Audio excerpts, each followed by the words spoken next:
Assalamualaikum warahmatullahi wabarakatuh. Perkenalkan, nama saya Ayu Nur Aini. Saya dari Prodi PGSD kelas A11. Saya dari kelompok 7 pemateri pertama halaman 158 sampai 162. Di sini saya akan menjelaskan ekonomi koperasi dan bisnis di Indonesia. Yang pertama, pengertian ekonomi koperasi dan bisnis. Manusia lahir dan ada dengan segala kebutuhan pada awal peradaban manusia. Kebutuhan manusia masih sangat terbatas dan sederhana, tetapi setelah semakin maju peradabannya, kebutuhan semakin banyak dan bervariasi. Ilmu ekonomi mencoba memecahkan masalah dengan cara menciptakan atau menghasilkan barang-barang dan jasa untuk memenuhi kebutuhan. Namun demikian bukan berarti persoalan penyediaan jasa dan barang dapat diatasi dengan mudah. Jadi, apa yang dimaksud dengan kata ekonomi? Kata ekonomi berasal dari bahasa Yunani, yaitu oikos dan nomos. Oikos berarti rumah tangga atau household, sedangkan nomos berarti aturan, kaidah, atau pengelolaan. Dengan demikian, secara sederhana, ekonomi dapat diartikan sebagai kaidah-kaidah, aturan-aturan, atau cara pengelolaan suatu rumah tangga. Dalam memenuhi kebutuhan masyarakat, ilmu ekonomi yang dianut masyarakat berbeda-beda. Hal ini tergantung bagaimana keputusan-keputusan dasar tentang pemilikan, produksi, distribusi, serta konsumsi yang dilakukan. Kebutuhan manusia terhadap jasa dan barang dapat dibedakan atas sejumlah kriteria berdasarkan beberapa pentingnya tingkat kebutuhan. Kebutuhan dibedakan atas kebutuhan primer, sekunder, dan tersier. Yang pertama, ada kebutuhan primer, adalah kebutuhan pokok yang harus dipenuhi, merupakan kebutuhan agar manusia tetap survive.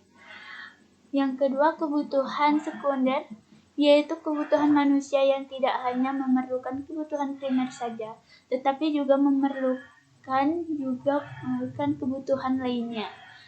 Yang ketiga, kebutuhan tersier, yaitu merupakan kebutuhan ketiga setelah kebutuhan primer dan sekunder. Kebutuhan manusia yang lain adalah kebutuhan sosio-budaya yang sangat erat kaitannya dengan faktor lingkungan dan tradisi masyarakat serta dengan sifat-sifat psikologis manusia. Oleh karena itu, kebutuhan jenis ini ada dua, yaitu yang A, kebutuhan sosial, yaitu kebutuhan yang ditimbulkan oleh tuntutan hidup di masyarakat tanpa ia tinggal. Yang B, kebutuhan psikologis adalah yang berhubungan dengan kebutuhan sifat rohani manusia, misalnya kebutuhan akan rasa aman, rasa dihargai, kebutuhan keamanan dan ketentraman hati, dan kebebasan mengatur hidupnya. Ketika kebutuhan manusia ada, maka harus diikuti dengan adanya benda pemuas kebutuhan, yaitu barang dan jasa. Barang atau benda pemuas kebutuhan adalah sesuatu yang menjadi sarana, baik secara langsung maupun tidak langsung. Keanekaragaman pemuas kebutuhan ini dibedakan menjadi beberapa kelompok, yaitu diantaranya dari segi cara mendapatkannya. Alat pemuas tersebut adalah barang ekonomi, yaitu barang yang mempunyai kegunaan dan langka adanya atau jumlahnya terbatas. Artinya jumlah lebih sedikit dibandingkan dengan yang dibutuhkan masyarakat. Kebutuhan lainnya dapat dibedakan menurut waktu, yaitu didasarkan pada ukuran seberapa penting kebutuhan itu. Jenisnya ada 3, yaitu yang pertama, kebutuhan sekarang, yaitu kebutuhan yang tidak dapat ditunda atau harus dipenuhi segera, misalnya makan, minum, pakaian, kesehatan. Yang kedua, kebutuhan masa depan, yaitu kebutuhan yang merupakan persiapan atau persediaan yang dilakukan untuk menghadapi kebutuhan pada waktu yang akan datang.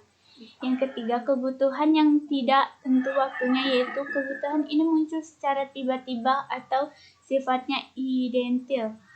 Misalnya kebutuhan seorang dokter ketika kita sakit atau pengacara kita berurusan dengan hukum.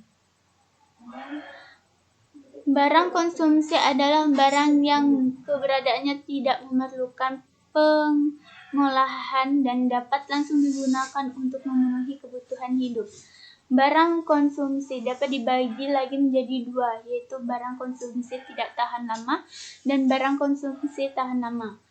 Barang produksi dapat dibagi menjadi dua, yaitu barang produksi 1 kali pakai dan barang produksi lebih dari 1 kali pakai. Dari segi kegunaannya, barang dibedakan atas barang komplementer, yaitu barang pelengkap, yaitu barang yang dalam penggunaannya saling melengkapi. Contohnya mobil dengan bensin, tinta dengan pulpen, dan lain-lain. Untuk meningkatkan suatu harga, produsen senantiasa berusaha mengolah bahan baku menjadi barang jadi yang dapat memenuhi kebutuhan konsumen. Setiap barang memiliki harga karena barang mempunyai nilai guna. Artinya, suatu barang yang harganya mahal dianggap nilainya atau mutunya lebih baik. Barang yang harganya lebih murah kadang dianggap lebih rendah mutunya, meskipun hal itu tidak selalu benar. Untuk mendapatkan barang dan sumber daya, setiap orang harus melakukan tindakan ekonomi. Adalah sebuah kenyataan bahwa manusia selalu berusaha untuk menemukan cara terbaik agar ia dapat meraih hasil terbesar dalam hidupnya dan dengan sedikit mungkin usaha yang ia lakukan. Alokasi sumber dan balas jasa terletak pada faktor produksi. Faktor produksi tersebut harus bersinergi untuk dapat memenuhi kebutuhan manusia dan bermanfaat bagi orang banyak. Begitu juga dalam usaha pertanian. Peranan faktor-faktor produksi seperti tanah, tenaga kerja, dan modal harus memberikan manfaat dan menimbulkan penghasilan kepada pemilik-pemiliknya. Mungkin hanya ini yang bisa saya sampaikan. Kurang lebihnya saya minta maaf. Terima kasih.